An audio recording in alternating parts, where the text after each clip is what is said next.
Okay,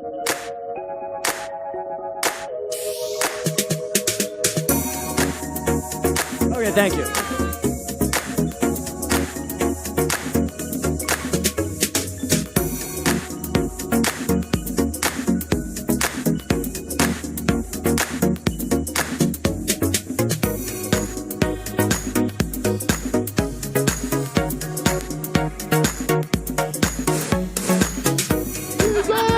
Josh, why are you so thirsty? Why? Why? I'm not thirsty. I was thirsty to win. Super thirsty. I mean, you were super thirsty. Oh my God. Why are people saying that? I don't know, but I have to tell you a quick boring story. It's really boring, but you're stuck here with me. This year I was in the media room. Usually I'm in the audience. I was in the media room with all the press because that's where they put me this year because they can't trust me in the audience. And when you took Paul to the final, everyone panicked. Yeah. Everyone gasped. Everyone's like, oh no, don't do that. Don't do that. Yeah. Paul gave a speech. Everyone's like, that's a really good speech. You start answering your questions. People are like, Josh is doing better than I thought. You got to your speech. They're like, Josh is doing better than I thought. Votes started coming out 4-4. I don't know why I'm replaying this. I'm just a fan. I was there. And that last vote hit. And the room, Josh, the room went bananas. The media went bananas. When I won? Yeah. Oh my God, that's awesome. I thought people were pissed. No, it was an awesome finale. I mean, everyone likes a close game. Yeah. It was down to the wire. It could have gone either way. Yeah. But what did you do? What did you do in the last week that changed this game? Honestly, my goodbye messages and my speech, I knew I was going to nail it. Paul played a great game, but I couldn't turn on him so late. I gave him my word, and I was going to stick by my word. But he was playing his game, I was playing mine. So yeah, you don't want people to know the game you've been playing, and I'm protecting that, but I also have a voice. So they're going to know that I've been working with you guys, and the reason why I had to evict Alex and I had to send Raven out is because I stuck by you in Christmas and Paul. So he can be mad about it, but at the same time, I had to play my game. You earned your money, man. Yeah. I mean, you were there just as long as anyone else. So as a fan of the show and as someone who was just enthralled by the experience in this media room, I have to say it was like electric. It was truly electrifying. And this is the 16th season that I've watched Big Brother, but it's the 5th season I've done the jury roundtable, and it was my favorite ending I've ever seen. Really? I can't wait to watch that back. Oh, you're gonna lose your mind. Ripping our heads apart. I mean, they were all against us. It was literally like this is what I was thinking. She was loved, and she handled every eviction with grace and with love. I was like, I hate you, I hate you. I pulled a you. I was like, I hate all of you, you're all going home. So I knew that I was disliked, but I knew that Paul, I was thinking, oh, he's the vet, and he pissed a lot of people off too. So I was like, I have a better chance with him, and it worked.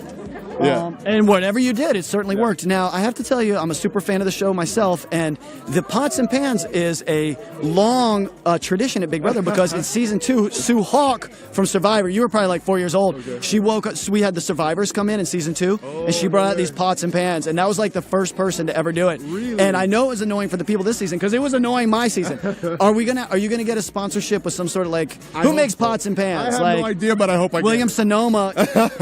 I hope they gotta get it. That would be awesome. Do you think I could see this kind of reoccurring trend where every year, the Big Brother, halfway through the show, things get a little slow, people get a little sluggish. Next thing you know, middle of the night, ding dong. I love it. Josh rolls in. Bring me back with Pots and Pans. Pots and Pans. He's got them all over them. Zingbot. And Josh is just smashing them. That would be dope. What are you going to do tonight to celebrate? Oh, drinking. I'm going to grab Paul, Christmas, everybody, and just give me some wine or beer. I need it. You deserve it. You earned it. And then what are we gonna? So that tomorrow drinking too. Next week drinking. Just the whole week. I'm celebrating. I can't. It hasn't sunk in that I won yet. So once I got a drink, I'll be like, ah. Now, what part of Miami do you live in? Homestead. Oh, it's okay. like 20 minutes. Oh, I know. I used to live on 67th and Collins. Oh, okay. Mount Sinai. What up? Josh, I can tell you firsthand. Sorry, I'm getting used to this. After Big Brother, even as a winner, it's really weird because your brain turns to mush. You're like, am I famous? Am I not? Yeah. Are people looking at me because I have a booger or because I'm famous? What are you going to do to decompress and just?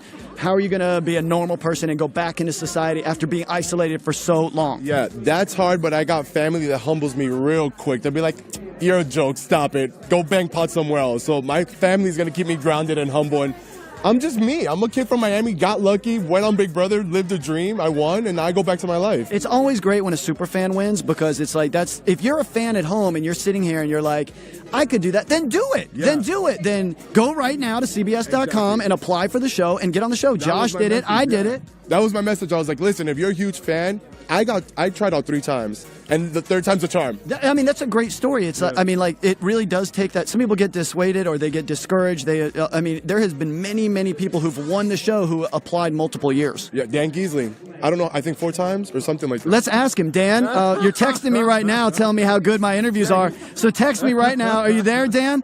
You're live, right? Text me. Let's see if he'll do it. So cool. Dan, I'm right here. Look, Dan, he's asking questions. Oh, he's saying mean stuff. No, I'm just kidding. He's not. So we'll wait for Dan to do that. What other advice do you have for other people wanting to apply in terms of gameplay? And I asked that in the sense that you had very non-traditional gameplay. Like, no one had seen someone so emotional, screaming, crying, freaking out.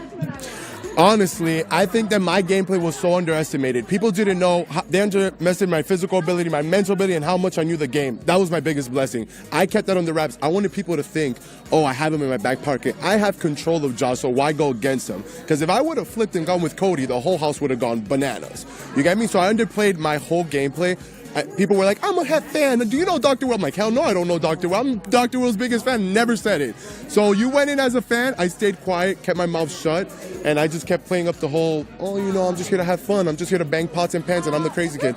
Every time I called somebody out, it was intentional.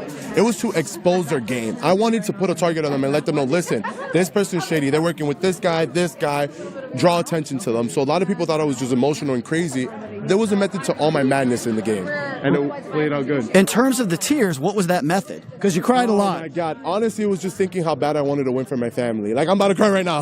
Let him out. Let him out. My drive and my strength in the house was just thinking about my parents and me saying, "Here, like, this is for you." Woo! So. And now I get that moment, so it's awesome. You know why this victory is so sweet for some of the fans is at one point, and I'd be remiss if I didn't mention that, and CBS is going to fire me right now, I'm okay with that, is at one point, Paul physically put his hand on you. Like, he smacked you in the face. And as an adult, that bothered me tremendously. You might not even remember. Do you not remember that? No. Do you guys know what I'm talking about? At one point, Paul came up to you, and he wanted to, like, calm you down, and he gave you, like, a smack in the face. And if I was your mom, I would have jumped through the screen, and I freaked out. Is this a No, lie? back me up here. Someone's saying don't say this. I'm not allowed to say this. Look, oh, wait. Dan Giesing. He says 4 times, tell Meatball hi. Tell Meatball hi. That's what he says. Dad, I love you. This is awesome. And then I'm like, during the comp, we have Dan Giesing in the back, the funeral director, and I'm like, oh, I don't know who he is. Everybody's like, I'm like, who's that guy? Super fan. We thought Cameron was a super fan. He played himself.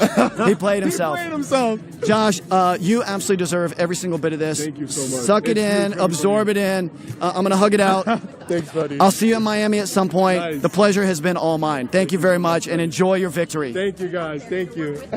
Dr. Will Kirby recording live from the big... Dr. Will Kirby here, recording live. Dr. Will Kirby here, recording live from the Big Brother...